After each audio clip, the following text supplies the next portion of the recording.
안녕하십니까. 경상국립대학교의 권동준입니다. 이재근 교수님의 요청에 따라 이게 수업을 진행하게 되었고요.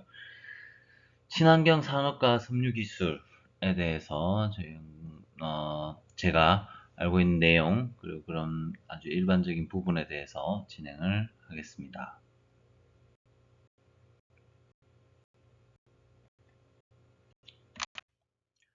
목차는 다음과 같습니다. 친환경 산업이 현재 필요한 이유, 그리고 플라스틱의 순환 체계, 마지막으로 저는 주로 섬유광학 복합재료를 하고 있고, 섬유를 활용하는 산업 중에 가장 강직하고 앞으로 더 큰 비전이 있을 거라고 지금 판단하고 있는 분야이자 제가 핵심적으로 연구하고 있는 분야입니다.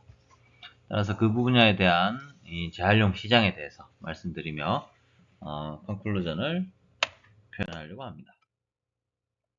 친환경 산업이 필요한 이유는 정말 많은 연구에서 또는 많은 잡지에서 설명이 되고 있습니다. 우리는 태평양 바다에 우리는 지금 쓰레기 섬이 발견되고 있습니다. 거기에 지름이 엄청 큰 것부터 해서 지름이 엄청 작은 미세 플라스틱까지 바다의 환류에 의해서 총 5포인트에서 쓰레기 섬이 발견될 수 있고, 그 사이즈는 사진과 같이 대한민국 면적의 16배 정도까지 아주 크게 형성될 수 있다는 문제점을 가지고 있습니다. 따라서 이런 문제에 있어서 우리는 동물의 주권 침입을 하고 있습니다. 우리 집에 누군가가 들어온다고 하면 허가받지 않은 사람이 들어오면 문제가 되겠죠. 그런 것처럼 동물들이 살고 있는 그런 환경을 침범하는 데 있어서 인간이 꼭 가지 않더라도 인간이 쓰고 버렸던 폐기물에 모집되는 구간이 바다가 되고 또 산이 되고 들이 된다는 점에서 우리는 친환경적인 부분을 키워야 되는 부분이 있습니다. 고분자는 처음 개발됐을 때 환경 친화적이고 아주 탄소 재료에 적합한 재료였을 겁니다. 금속이라는 재료 아주 강직하고 튼튼하고 다 좋죠. 근데 문제가 되는 것은 이걸 이송하거나 할 때 더 많은 에너지를 사용하게 되기 때문에 지구온난화나 이런 배기가스를 배출하는 문제에 있어서도 영향이 많이 큽니다. 현재에 있어서도 금속이 가지고 있는 구조적인 부분을 복합재료를 이용해서 해결하려고 하는 부분도 많죠. 특히 여기 있는 베이클라이트와 같이 페놀계 수지를 발생하는 데 있어서 이 고분자의 발견은 아주 새로운 혁신이자 현재의 상황에 있어서는 친환경 산업을 필요로 하는 과정이 되고 있습니다. 코끼리의 상아뼈를 이용해서 당구공을 만들었던 것과 같이 이러한 문제를 그때 당시에 문제를 해결하기 위해서 고분자가 개발되었지만 현재는 이런 고분자를 다시 해중합시킬 수 있고 원래 상태로 돌릴 수 있는 그런 기술을 필요로 하고 있습니다. 왜냐면 앞에 있던 환경적인 문제 때문이죠.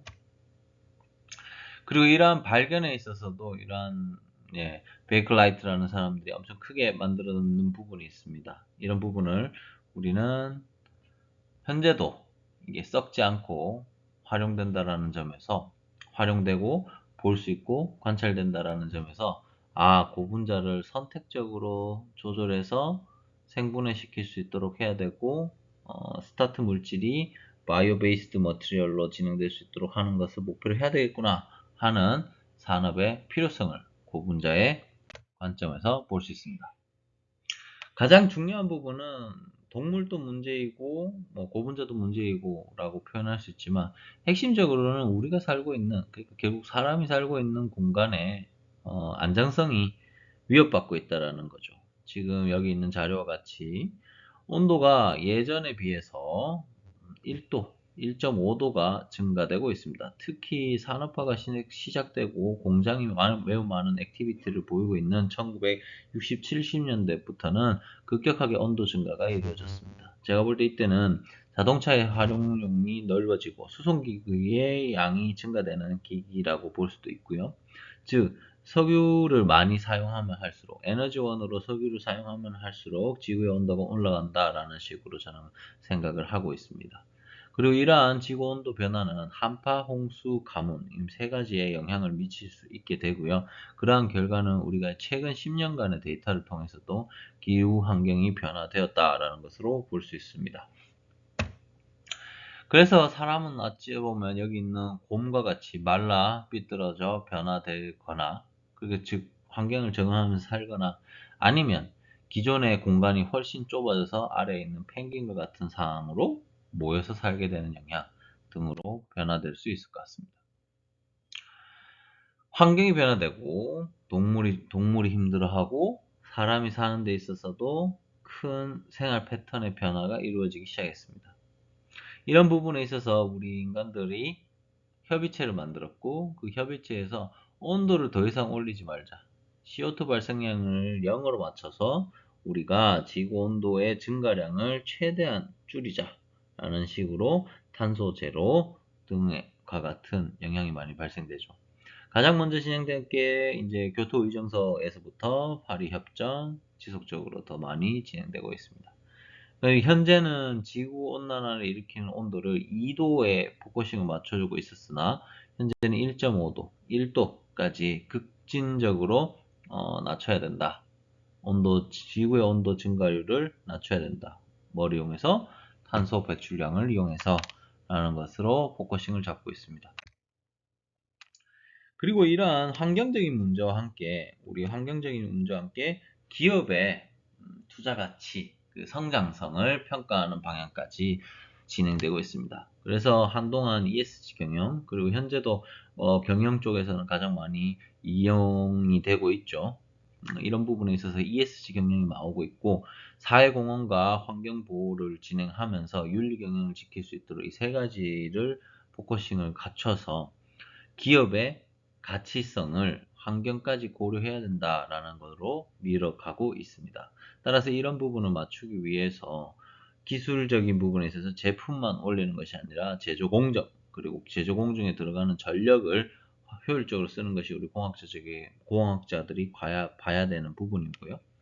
사회와 지배 구조에 대해서도 우리가 만약 창업을 한다라고 한다면 ESG 경영을 해야 투자금이 더 증가되기 때문에 이런 부분에서도 관심을 많이 가지고 변화를 줘야 되는 부분이 있습니다.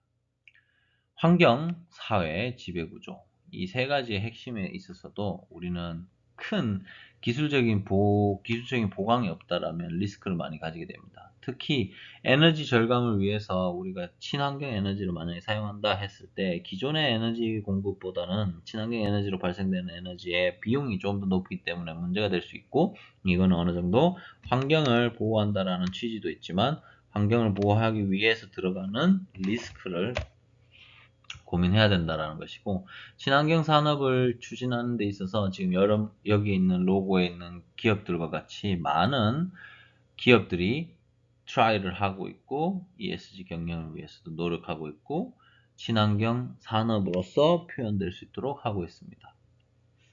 여기 보면 약간 제조업이 좀 적죠. 사람과 사람, 그러니까 커스터머하고 직접 컨택을 할 수 있는 그러한 관점에서는 ESG 경영 그리고 환경에 대한 관점이 매우 부각되고 있다. 따라서 친환경 산업이 필요하다라고 볼 수 있습니다.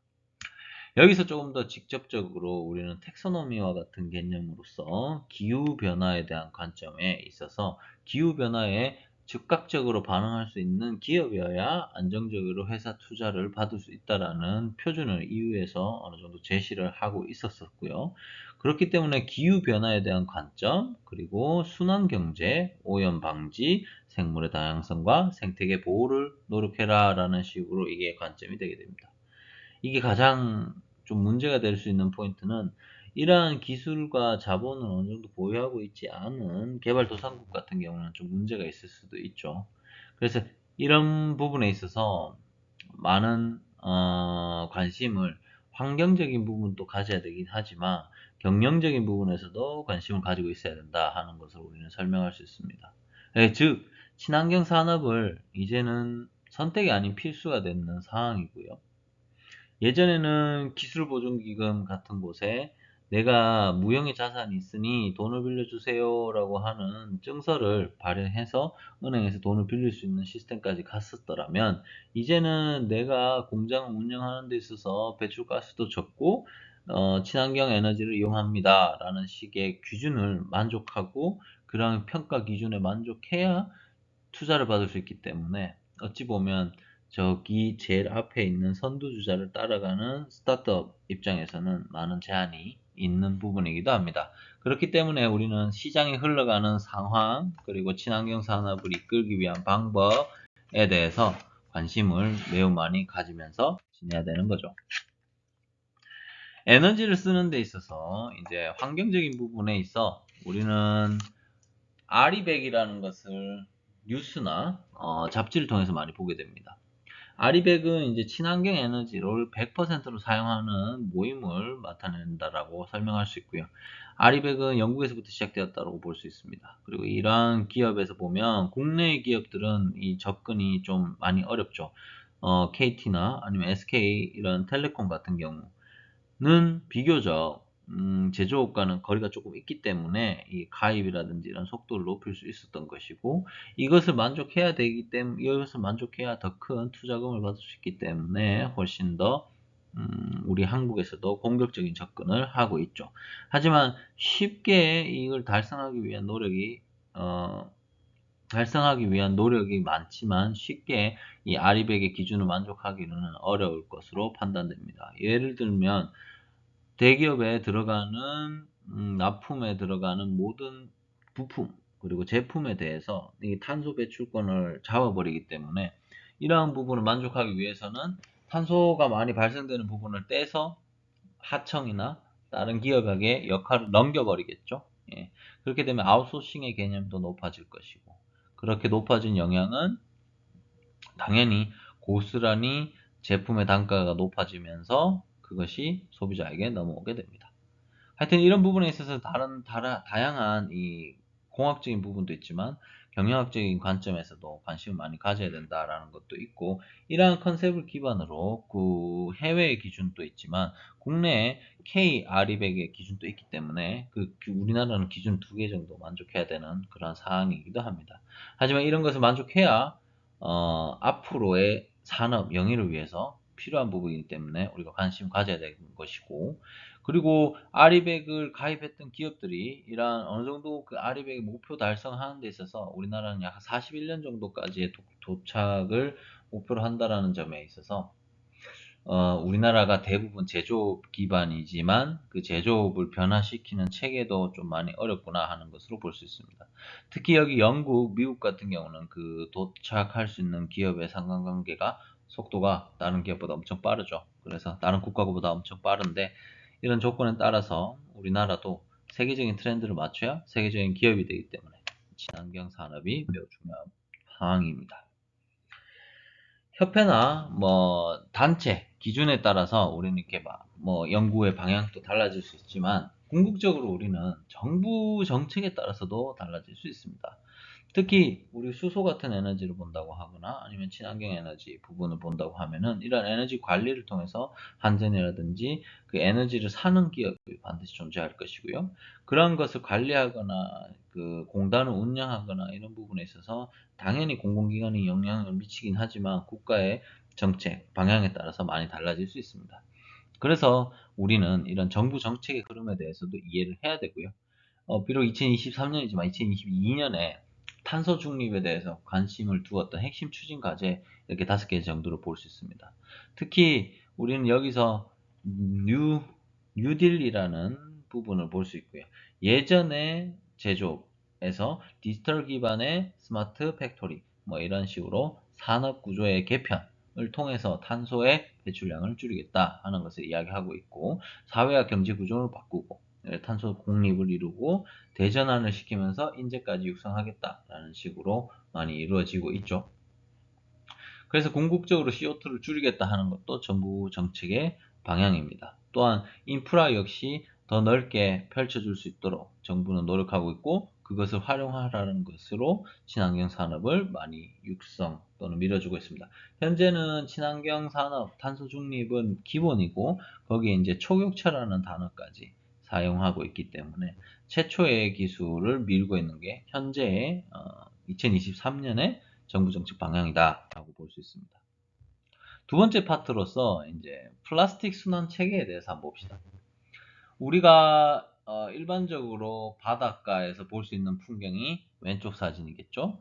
예, 물론 이분은 쓰레기를 줍고 있는 사진이겠지만 바닷가 모래사장에 있는 부분이 대부분의 이제 폐기물이고, 그리고 쓰레기가 페트병으로 이루어져 있습니다. 우리가 앞으로 친환경적인 산업을 영위하고 친환경적인 생활 패턴을 영위하기 위해서는 여기 오른쪽에 있는 결과와 같이 이제 에코백을 이용한다든지 텀블러를 맨날 들고 다닌다든지 재사용할 수 있는 조건으로 가야 되겠죠. 그런 상황으로 가기 위해서는 우리는 더 많은 노력과 운동이 필요할 수 있습니다. 왜냐면 페트병을 이용하면은 뭐 무게가 한 500g 밖에 나가지 않았던 것이 이제 앞으로 운송을 하거나 변화를 주기 위해서 유리병을 이용한다고 했을 때 적어도 한 3kg, 4kg까지는 올라갈 수 있으니까요. 그런 부분에 있어서 우리가 부피 대비 물건을 이송하는 데 있어 고분자의 활용은 매우 우수했지만 그것의 재활용 체계가 부족했고, 이것을 이용해서 친환경 산업을 영위해야 되기 때문에 플라스틱 체계에 대해서 우리는 알고 있어야 되고 앞으로 제시를 할 수 있어야 되고, 현재 아무도 큰 답이 정해져 있지 않기 때문에 새로운 패러다임을 만드는 데 있어서 우리가 이제 시작할 수 있는 스타트 캐릭터에 있어서는 아주 좋은 신사업 분야가 될 수 있다고 저는 생각합니다. 기존에 일본에서 이제 공개되었던 자료이기도 하지만요.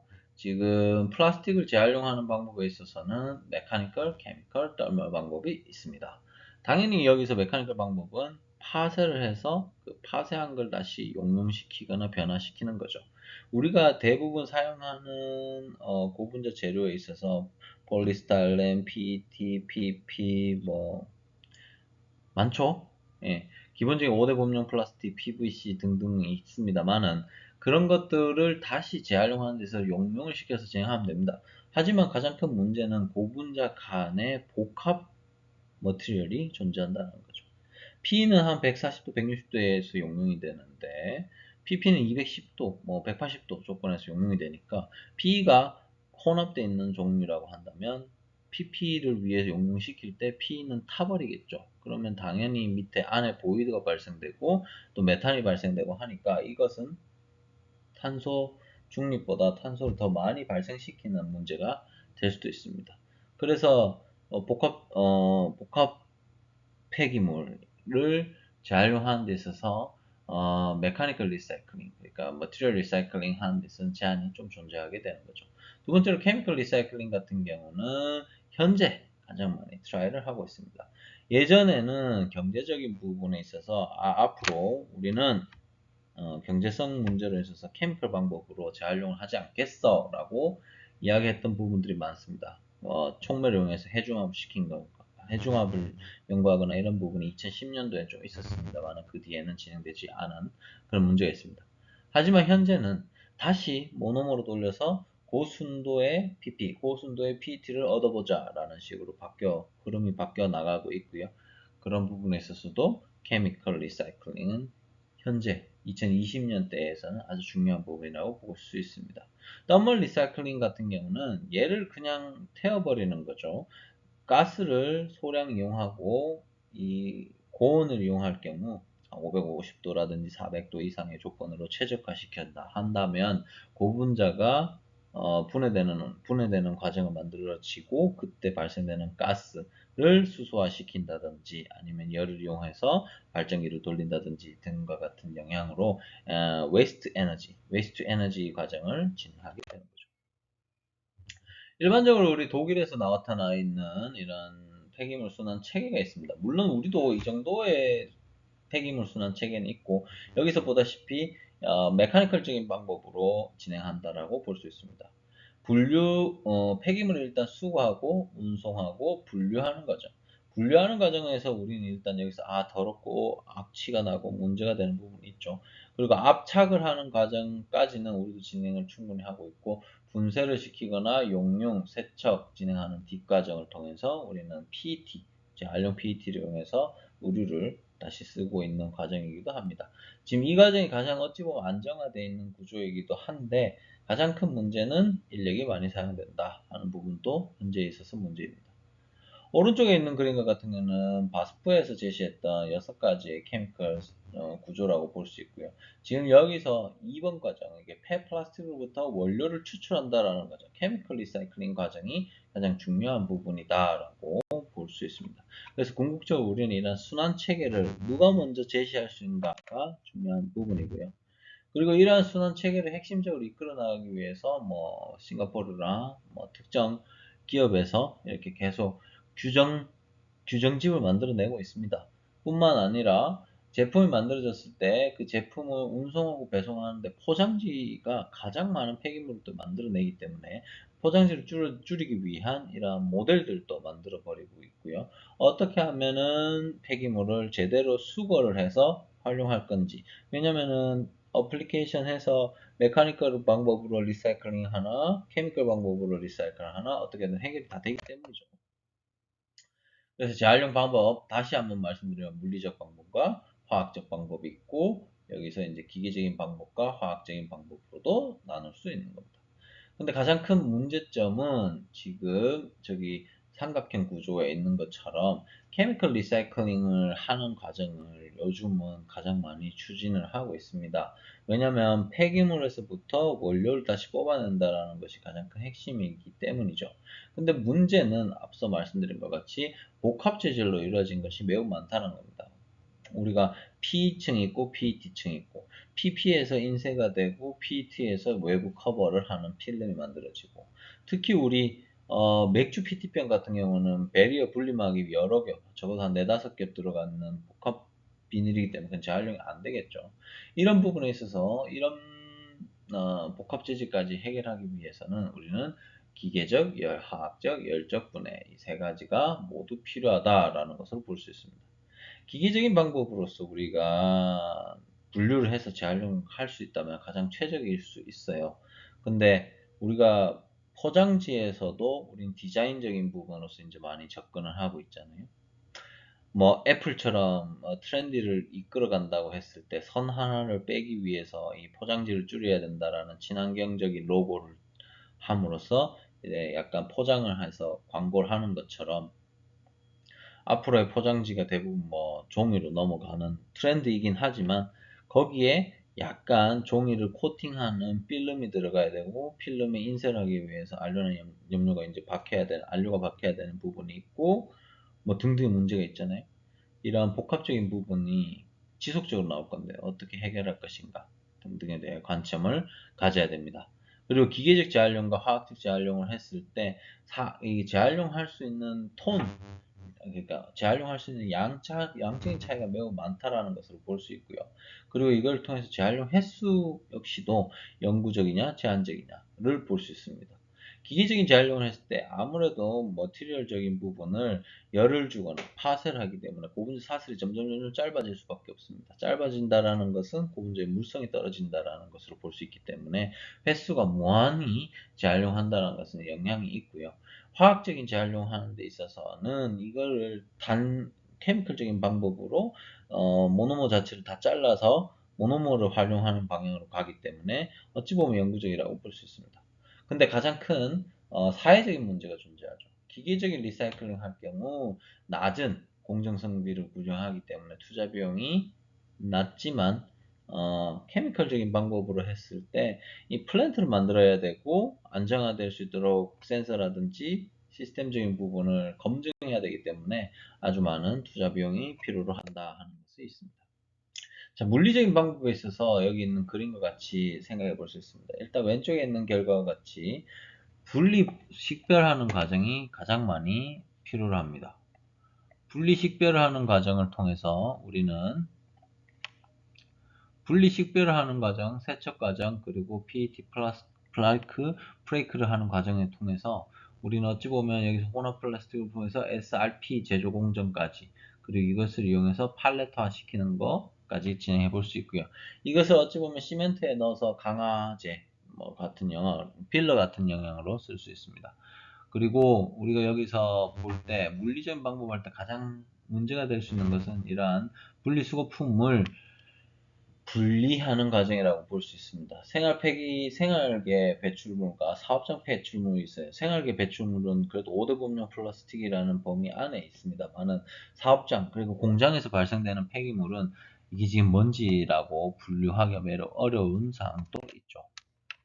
그래서 이게 MBT 시스템 같은 경우에서는 파쇄하고 비중을 만들어서 금속을 나누거나 소각하고 분쇄해서 다시 고분자나 혼합하는 과정이 있고, 또 BT 공정을 이용해서 생물학적인 안정화를 통해서 토양으로 넘기는 과정도 물리적인 방법이라 할 수 있습니다.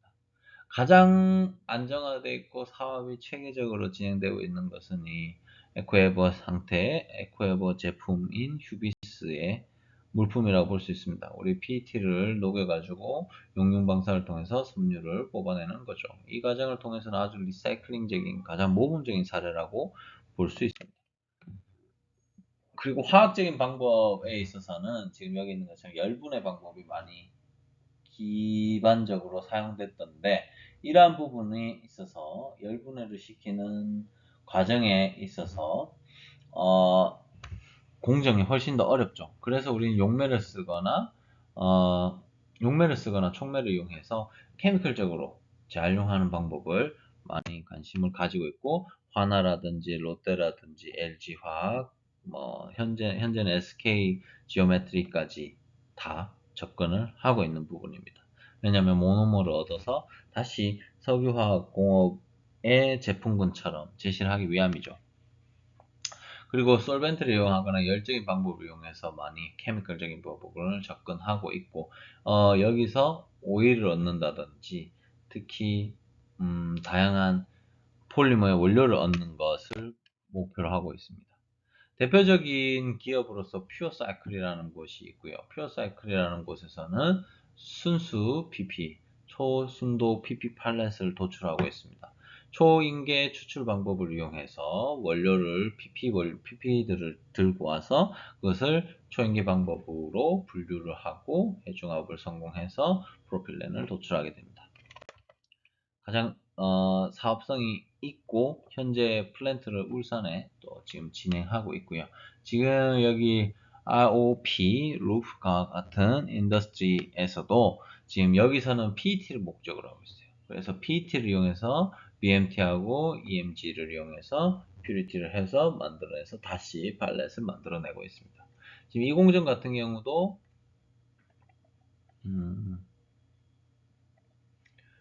지금 네.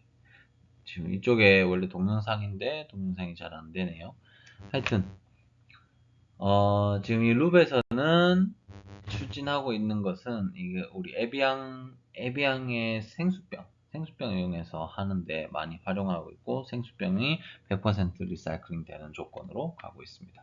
그래서 여기도 고순도 PET 팔렛을 만든다라는 것을 핵심으로 두고 있고요. 열적인 방법, 이제 마지막으로 예, 열적인 방법이 있습니다. 지나갔지만 우리 바스프에 대한 부분으로서 1968년도 부분에서부터 99년도 부분에 많이 이제 시작되었던 부분이고요. 컨셉 자체는 열을 주어서 다시 열과 압력 그리고 약간의 케미컬적인 부분을 도입해서 다시 나프타 부분으로 넘어가도록 하는 것을 목표로 하고 있습니다. 그리고 여기에 기본적으로 열적인 분해를 통해서 원료를 얻는 것도 중요하지만, 우리가 납사나 여기서 얻을 수 있는 에너지량이 실제로 우리가 제품을 만들었을 때 제품을 열적인 방법으로 했을 때 얻어지는 에너지량과 유사합니다. 그래서 폐기물 에너지를 쓸 수 있다는 것도 강점이 되고요. 그래서 핵심적으로 우리는 소각 시스템을 매우 이용하게 됩니다. 소각 시스템은 현재 없어서 안 되는 솔직히 폐기물 시스템, 처리 시스템 중에 하나이긴 합니다. 그리고 친환경 산업이기도 하고요. 솔직히 배기가스 쪽에 발생되는 것이 수증기가 대부분인 걸로 저도 알고 있는데, 이때 발생되는 탄소량을 줄이기 위해서 다양한 포집 시스템이나 이러한 분리막을 좀 더 개발한다는 것이 공정적으로 좀 더 효과적이지 않을까 하는 것이 저는 그 소재적인 부분에서 관점이고요. 실제로 이런 것을 했을 때 폐기물이나 소각 시스템은 없어서 안 되는 부분이고, 현재 소각이 안 된다면 미생물을 이용해서 분해하는 과정도 진행을 하고 있기 때문에 이 모든 과정을 한 곳에서는 진행해야 됩니다. 물론 우리 집 앞에서 이런 공정이 있거나 했을 때 냄새가 나거나 뭐 불쾌함을 준다라는 것은 영향이 될 수 있습니다만은, 덴마크의 아마게르바케, 아마게르바케 같은 경우 이게 스키장으로도 활용될 수 있고 랜드마크입니다. 가장 대표적인 건축물이자 소각 시스템이고요. 이런 시스템 기반으로 쭉 더 있고, 국내에서도 유니온 파크에서 하남에서 진행되는 운영하고 있는 폐기물 처리 시스템이 있습니다. 그러니까 각 지역별로 이런 것들이 존재한다면 플라스틱 순환책이 훨씬 안정화될 것이고, 현재 발생되는 이 시스템의 문제점을 해결해야 되는 거지 소각 시스템을 더 이상 늘리면 안 된다라는 이러한 단점, 이게 고정관념에 박혀 있다면은 우리가 앞으로 이 폐기물 발생의 양을 처리하는 데 있어서 엄청난 문제가 있지 않을까 생각하고 있습니다. 그래서 다시 한번 우리가 이게 웨이스트 에너지 부분을 본다면, 온도만을 이용해서 열분해와 소각, 가스화를 모두 세 가지를 동시에 할 수 있습니다. 그리고 열 처리 리사이클링 방법에서는 열분해, 소각, 가스화 세 가지를 모두 다 할 수 있기 때문에 효과적인 공정 시스템이라고 볼 수 있습니다. 그리고 여기에 산소를 조금만 이용한다면 소각에 대한 액티비티도 높아질 수 있고, 가스화를 시켜서 수소를 만든다든지 일산화가스를 만드는 데 있어서도 안정화적인 부분으로 볼 수 있습니다. 그래서 열분의 탄화, 열분의 유화, 열분의 가스화를 시키기 위한 온도, 그리고 그때 가해주는 가스의 양 또는 생성되는 것들에 대해서도 지속적으로 연구가 진행돼야 되고, 아마 이 부분 같은 경우는 큰 장비, 기관, 플랜트 사업으로 넘어가기 때문에 국가에서 많은 관점을 줘야 되는 부분이기도 합니다. 그래서 열적인 부분으로서 재활용을 할 것인지, 케미컬적인 부분, 메카니컬적인 부분에 대해서 하는 이런 각각의 순환 체제가 모두 다 구축되어야 한다 하는 것으로 볼 수 있고, 그리고 복합 폐기물이 발생되었을 때 이것을 분리하거나 분류하는 것이 매우 어려운 부분이기 때문에 이것을 우리는 어느 정도 열적인 방법으로서 가스화를 시킨다든지 소각한다라는 것에 대해서 진행을 해야 될 부분이 있습니다. 그리고 또 우리는 예전에는 경제성 때문에 다 손 놓았던 부분에 대해서 다시 한번 해볼 수 있는 부분이고요. 유럽이나 미국이나 한국에서는 2025년 또는 30년을 기점으로 포커싱을 잡아두었습니다. 리사이클링, 리사이클드 머트리얼. 그러니까 재활용 되었던 물질을 다시 써라. 근데 50% 이상 써라. 30% 이상 써라. 라는 걸로 기준이 맞춰지는 거죠. 그러니까 우리나라도 30년까지는 재생 원료를 30%까지 써라 라는 부분이 있습니다. 물론 이걸 하는 데 있어서 환경 규제 또는 뭐 보건 규제, 이런 법령에 있어서 규제들이 몇 개 있기 때문에 이런 규제를 풀기 위한 방법도 또 우리나라 입장에서는 또 필요한 부분이기도 하지만, 궁극적인 트렌드 역시 코카콜라도 50% 이상을 30년 목표로 하고 있고, 펩시도 그렇죠. 로레알 뭐 이런 것도 있습니다. 특히 아디다스 같은 경우는 100%를 목표로 하고 있고, 실제로 이 신발 동영상이 있긴 있는데 지금 또 안 열리지만, 지금 여기 있는 것처럼 폐기물을 다시 이용해서 할 수 있고, 접착제 자체도 용융 접합을 이루어서 이 시스템을 본딩을 이루었기 때문에 아주 100% 재활용되는 방향까지 갈 수 있다라고 볼 수 있습니다.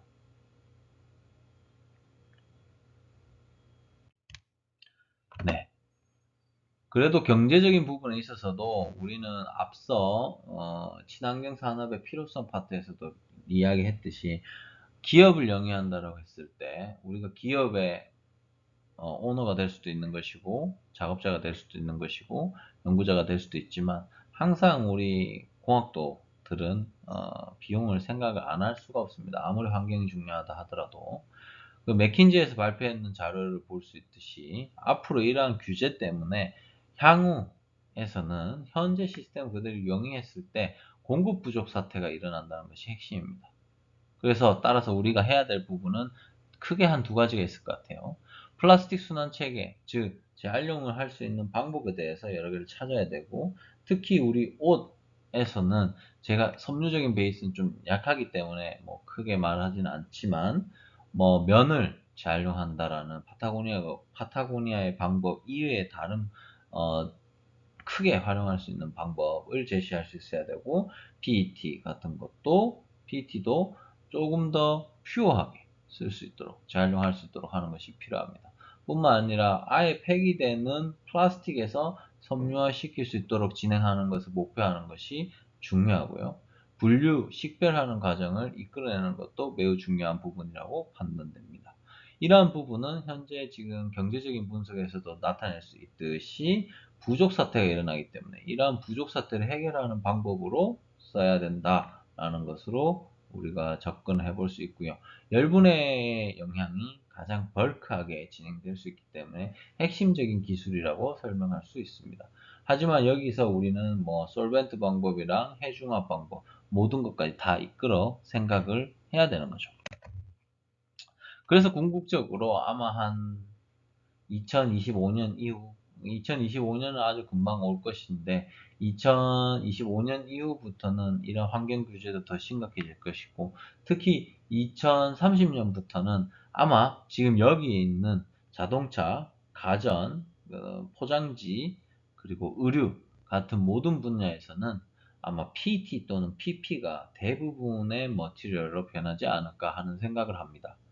한국화학연구원에서 발표했듯이 재활용으로 쓸 수 있는 재활용할 수 있는 고분자도 만들어 놨고 고분자 안에서 이제 나노크리스탈, 나노셀룰로스 크리스탈과 같은 천연 강화제를 이용한다면 PP도 물성을 더 높일 수 있을 것이고 PET도 물성을 더 높일 수 있을 것입니다.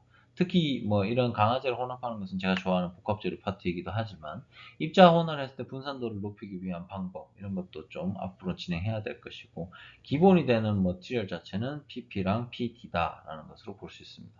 물론 여기에 재활용이 될 수 있는 특히 복합 재료를 많이 활용한다라는 기반으로 있어서는 나일론 또는 폴리아마이드까지 PA까지 이 세 가지가 대표적인 고분자 머티리얼로 정립되지 않을까 하는 생각을 하고요. PE도 물론 포장 재질로서 가장 많이 쓰이긴 한데 PE면서 분해가 되는 조건에 아크릴 기반의 PE 뭐 이런 부분에서 새로운 공중한 머티리얼이 만들어지지 않을까도 생각하고 있습니다. 즉 순환 체계를 가지고 있는 고분자를 이용하는 범주가 더 증가될 것이다. 따라서 순환 체계를 이끌어낼 수 있는 고분자를 합성하고 고분자를 해중합하자 하는 것이 지금 우리의 연구자들 또는 교육자들이 필요한 부분이 아닐까 하는 생각을 합니다. 그래서 궁극적으로 원료, 생산, 제조까지는 우리가 궁극적으로 이룰 수 있고 수거, 분류에 대해서도 지금은 폐기물 업체의 증가 추이를 보면서도 알 수 있다시피 일반 폐기물의 증가 추이는 매우 증가하고 있어요. 하지만 공장 폐기물 또는 지점 폐기물, 특정 폐기물을 키우는 곳에서의 영향은 점점점 그렇게 크지 않습니다. 따라서 이러한 분류 체계와 함께 리사이클링, 지금 왼편에 있는 부분과 같은 네. 지금 이 리사이클링 파트하고 선별 분류 파트 이 두 파트를 책임질 수 있는 기업 필요하고요. 대기업이 물론 이 케미컬 리사이클링 파트를 많이 가져갈 것이지만 아이디어하고 에너지적인 실험적인 데이터를 기반으로 열적 재활용 기반에 대해서는 컨셉이 있다라면 아마 투자가 지원받아서 이 부분의 핵심적인 기업으로 성장할 수 있을 거라고 판단됩니다. 지금은. 마지막으로 이제 섬유강화 복합재료와 재활용 파트에 진행하겠습니다.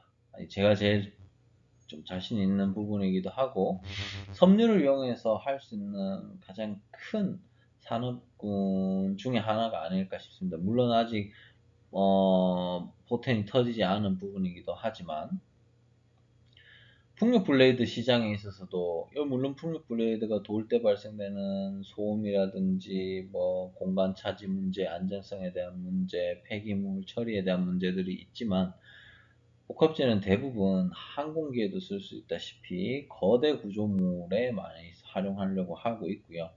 그리고 복합적인 형상을 구현하면서 강도를 유지할 수 있기 때문에, 그리고 무게까지 겸비할 수 있기 때문에 다양한 파트에서 이용할 수 있습니다.